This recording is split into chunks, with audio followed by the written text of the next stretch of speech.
Eugénie Bastier, vous consacrez de nombreuses pages à Cologne dans votre livre. Oui, alors c'est vrai que ce qui est frappant dans cette affaire, c'est que, bon, évidemment, il y a une récupération sur la crise migratoire qu'on peut trouver exagérée. Mais ce qui a été vraiment frappant, c'était cette espèce de gêne, en effet, qui a suivi les événements pendant quelques jours. Cette espèce on a vu une partie des féministes être tétanisées. Je me souviens qu'à l'époque, le grand débat féministe en France était qu'il n'y avait pas assez de femmes nominées au Festival d'Angoulême à la nomination de la récompense pour le Grand Prix du Festival d'Angoulême. Et voilà, de bande dessinée. On s'est charpé là-dessus en France pendant que voilà ce qui se passait de l'autre côté du Rhin. Et finalement, voilà, donc il y avait une espèce de gêne comme si féminisme et antiracisme s'étaient retrouvés sur un bateau et que finalement on n'arrivait plus à tenir les deux bouts de la chandelle en même temps. Et cette gêne-là, elle a éclaté au grand jour. Et finalement, après, voilà, on a commencé à avoir un discours, justement, ce que j'ai énoncé tout à l'heure, la grande nuit de l'équivalence, en disant oui, mais finalement, qui sommes-nous pour juger? Nous-mêmes, nous avons des gros problèmes dans notre civilisation par rapport au patriarcat. Nous-mêmes, nous avons des violeurs dans notre pays. Pourquoi? Qui sommes-nous pour juger? Puis des excuses, un discours excusiste. Et finalement, ça a montré aussi que le féminisme avait un espèce de deux poids deux mesures dans la défense des femmes, suivant qui était l'agresseur. Et on se souvient des féministes quand elles ont voué aux gémonies Dominique Strauss-Kahn quelques heures à peine après qu'il était arrêté à New York, sans même qu'il y ait eu le moindre début de procès. Finalement, là, on a vu qu'il y avait une petite lenteur, un petit retard à l'allumage qui était très significatif. Alors, Peggy Chas, tout le monde. En fait, je voudrais juste souligner les deux choses qui ont été peu dites dans ce débat. C'est que déjà, le premier, c'est que les agresseurs sont tous des hommes. Pour peut-être une bonne majorité d'origine nord-africaine, minorité des réfugiés. Mais ils étaient tous extrêmement ivres. Et ça, l'effet de l'alcool, l'effet de grosses doses d'alcool sur des foules d'hommes jeunes, ça a été un peu minimisé. Et la deuxième, c'est que ça, pour le coup, c'est quelque chose qui a été vraiment dit nulle part, à part sur BuzzFeed, qui est que dans le droit allemand actuel, il est très difficile de poursuivre les cas de harcèlement sexuel dans la rue, parce que dans le droit allemand, pour qu'il y ait une agression sexuelle, sauf sur le lieu du travail, il faut que la femme prouve qu'elle a résisté. Et donc, dans ce genre de cas, ça a été très vite, c'était des attouchements, etc. Et donc, elles ont pas, dans l'état du droit actuel, elles n'ont pas la possibilité de prouver qu'elles ont résisté. Donc, l'effet très probable, c'est que la majorité de ces affaires ne vont même pas être poursuivies. Et peut-être qu'on pourrait commencer aussi par là. Camille Emmanuel. Je suis pas d'accord avec Eugénie Bastier quand elle accuse les féministes de s'être tues.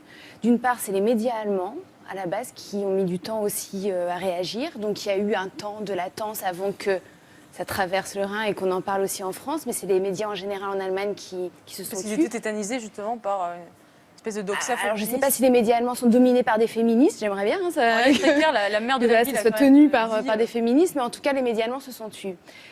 Donc après c'est arrivé en France. Après qu'il n'y ait pas eu de réaction tout de suite sur Twitter de la part des féministes, tant mieux. Il faut peut-être un temps aussi de réflexion parfois et pas passer son temps à tweeter.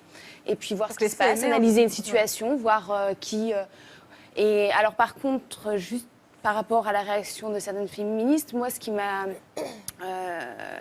le plus dérangé dans les réactions de certaines féministes, c'était de relativiser parfois ce qui s'était passé et de sortir des statistiques sur ce qui se passait en France. Voilà, et là où je trouve ça dangereux, c'est par rapport aux victimes. Oui. Quand on est victime d'une agression sexuelle ou d'un viol, on n'en a rien à foutre de savoir qu'une femme sur deux en France, et potentiellement, on n'a rien à foutre de savoir que le viol, c'est souvent dans le cadre conjugal. On a envie d'être entendu dans sa parole de victime.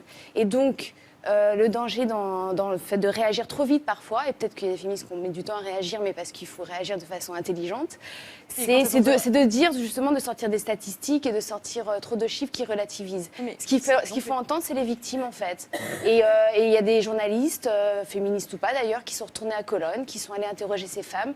Ça s'est fait quelques semaines plus tard, mais elles ont pris le temps et elles l'ont fait. Même quelques mois. On ne va pas se voiler la face. La question, en l'occurrence, autour de Cologne, c'est de savoir est-ce qu'on a essentialisé limiter l'agression sexuelle, en tout cas. Est-ce qu'on a dit, alors Ouria Bentomi, est-ce que tout à coup on a prêté aux agresseurs une culture qui les poussait à agresser sexuellement les femmes qu'ils avaient rencontrées au cours de cette nuit de la Saint-Sylvestre?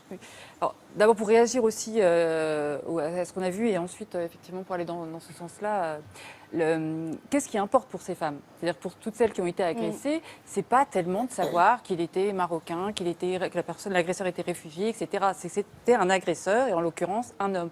Donc finalement, la donnée qui consiste à dire, en plus de quelle origine il est ou de quelle nationalité est là, importe peu au regard de l'agression commise. C'est ça qui importe avant tout. Donc il faudrait peut-être aussi se demander pourquoi, encore une fois, alors, est-ce qu'il faudrait absolument dire que l'agresseur est noir C'est elles qui l'ont précisé, personne les a comment forcés. C'est elles qui les ont spontanément précisé. Et puis c'est très pragmatiquement. C'est pas elles qui ont dit spontanément que c'était des Marocains. Aussi, peut-être pas avoir le mal partout, c'est juste pour identifier les gens, quoi. Ah, mais ça, c'est. Oui, mais C'est que entre ça qu'on a identifier, entendu après, si en vous tout voulez. cas. Mais je veux dire, c'est une procédure policière hyper classique de dire à quoi ressemble ton agresseur, quoi. Oui, mais vous dites pas qu'il est marocain Bah ou si, qu'il est tu non. peux le dire. Vous faites une Si, description. tu peux le dire. Il est nord-africain. On peut dire qu'il est nord-africain. Mais vous- Marocain, c'est après, justement, parce que maintenant, on a En fait, comme c'était des cas arrêté les gens isolés, et on sait qu'ils sont marocains, c'est tout. C'était un- Mais au départ, c'était un- c'était. Laissez Alors, terminer, Ouria je Bentomi. termine, s'il vous plaît. Donc, une fois que vous avez identifié les agresseurs, d'accord, peu importe finalement qu'ils soient. Pourquoi cette communication de la mairie ou de la préfecture de Cologne à dire qu'ils sont marocains réfugiés? Il y a comme s'il y avait une attente, si vous voulez, presque, sur l'origine de ces agresseurs et d'associer C'était une attaque justement en à groupe une et concertée. culture. Et d'ailleurs, on l'entend. Ils avaient des liens entre eux. D'associer une culture finalement à une forme de violence. C'est-à-dire qu'il y aurait comme un conditionnement ou des racines culturelles de la violence patriarcale. C'est ce qui a rejailli des débats qui ont pu suivre l'affaire de Cologne. Pas forcément de la communication de la mairie, mais en tout cas, les débats qui ont suivi ont été notamment autour de Kamel Daoud. Tout le problème, voilà, ça a et été ça. la culturisation, la réduction culturelle, si on veut, de la violence envers les femmes.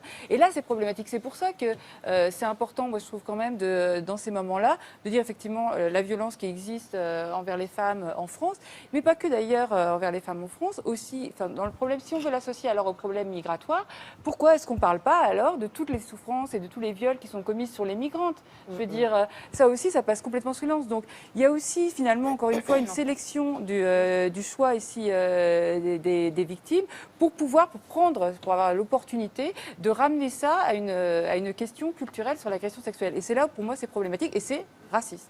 Est-ce que vous pensez qu'il n'y a pas de facteur Guédré. Non, c'est simplement sur les statistiques, parce que vous disiez que les statistiques n'étaient pas importantes, du moins pour les victimes, et pour les victimes, bien sûr, mais je pense que dans la parole publique, là, pour le coup, elles sont importantes quand un fait est si médiatisé et si orienté. Et qu'on s'en suive voilà, des agressions racistes partout en Allemagne, etc. Et surtout que ça sert une certaine opinion anti-immigration, anti-réfugiés, etc. Je pense qu'à ce moment-là, c'est au contraire important de rappeler les statistiques et de dire que des centaines de milliers de femmes se font violer. En Inde, la situation est tragique. Aux États-Unis, c'est terrible. Partout. Et je pense que parce qu'il a été autant instrumentalisé, cet événement du 31 décembre à Cologne, je pense que là, pour le coup, si, c'est important. Alors justement, puisque vous faites allusion aux Américains, s'il y a bien un pays qui a un problème d'agression sexuelle, ce sont les Américains. Ils communiquent beaucoup dessus. On n'en entend jamais parler en France. C'est sur les campus américains que ça se passe. Regardez. We have a big problem